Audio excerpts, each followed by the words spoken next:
Hi, I'm Max Pastori. Hi, it's nice to meet you. Nice to meet you. Hi, Max. Hi. Nice to meet you. Nice to meet you too. So I have a couple questions for you. I have a question for you. Did you know that there used to be a streetcar that ran right here?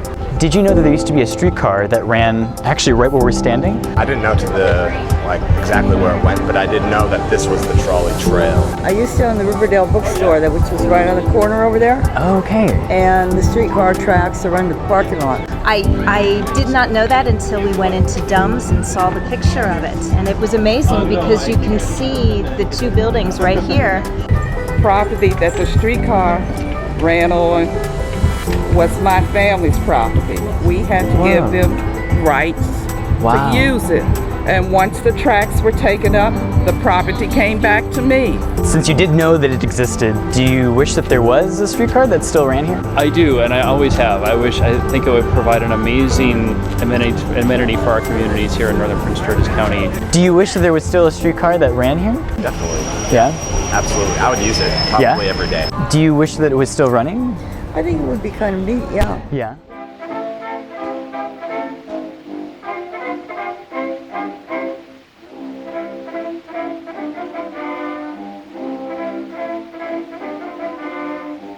Conductor Wilson on the Trolley line, passing through about 29, would stop his car at every block, jam it to capacity just like livestock. When he gives the motorman his bell.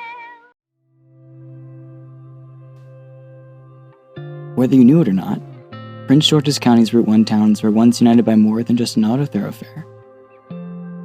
Between the late 1800s and the late 1950s, a streetcar line ran all the way from downtown DC to Laurel, a distance of about 20 miles. You might know of it today as the Trolley Trail.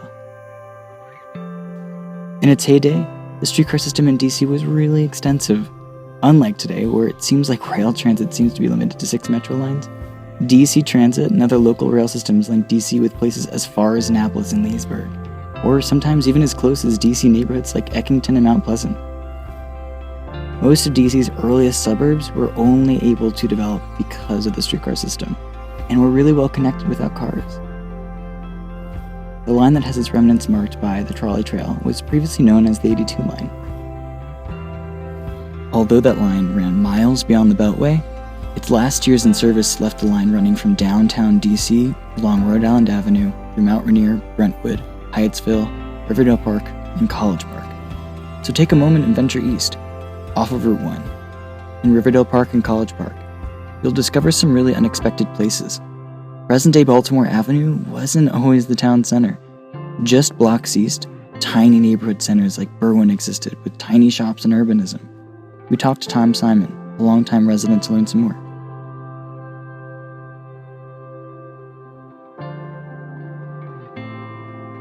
And welcome to Berwyn. This is where I moved with my family in about 1956. And I went to school here at Holy Redeemer Parochial School. The playground now is a little fancier than it was then. Now here, this is the right-of-way of the Route 82 trolley.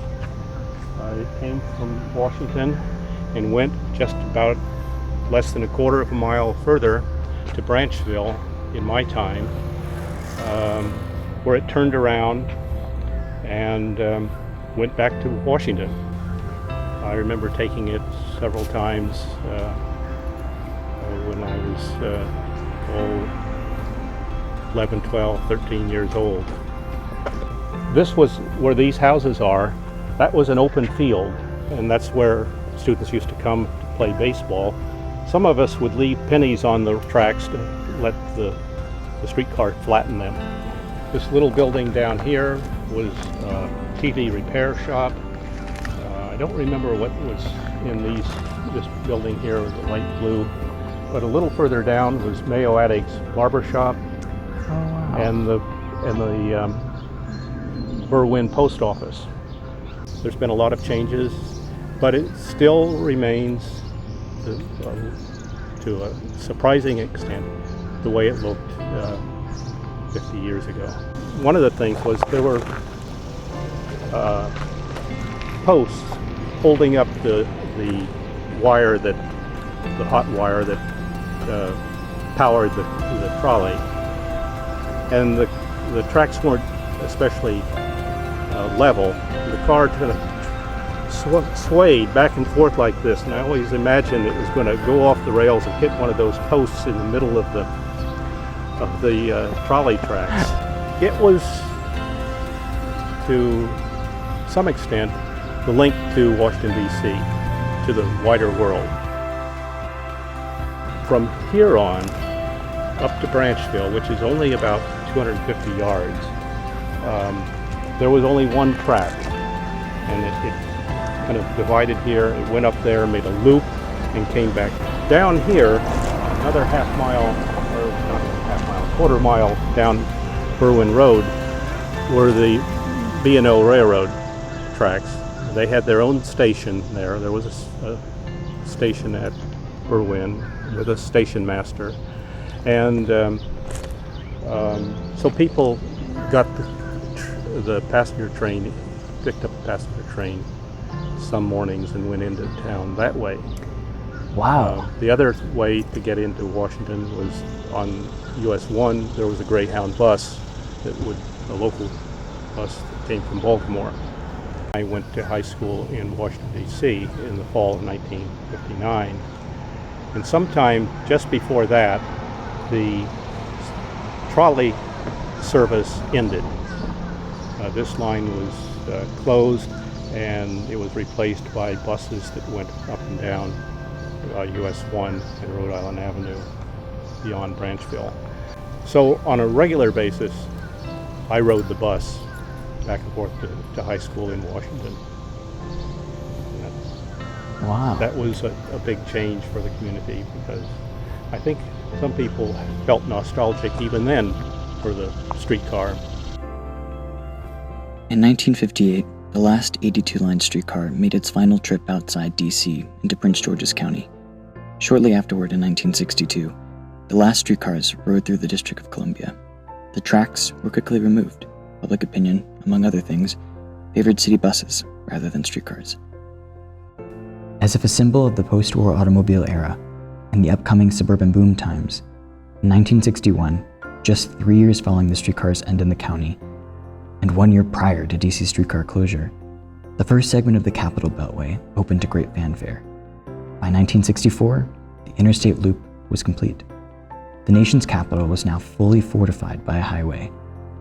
These once united streetcar communities are no longer the centers of neighborhoods.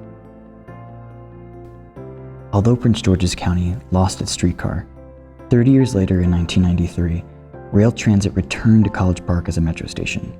Yet the alignment is different, and it serves a different purpose. More than a half century after the end of streetcars in DC, the district has made plans to reconstruct new streetcar lines throughout the city. The first line is on the verge of opening along H Street in Northeast DC. Although the historic streetcar route in Prince George's County is being transformed into a recreational path, no plans have been made to restore streetcar service along the 82 route. Regardless of its demise, the 82 line had an enormous impact on establishing communities around it. The line created a healthy urban fabric supported by strong transportation options. I like this. This place matters. It does matter.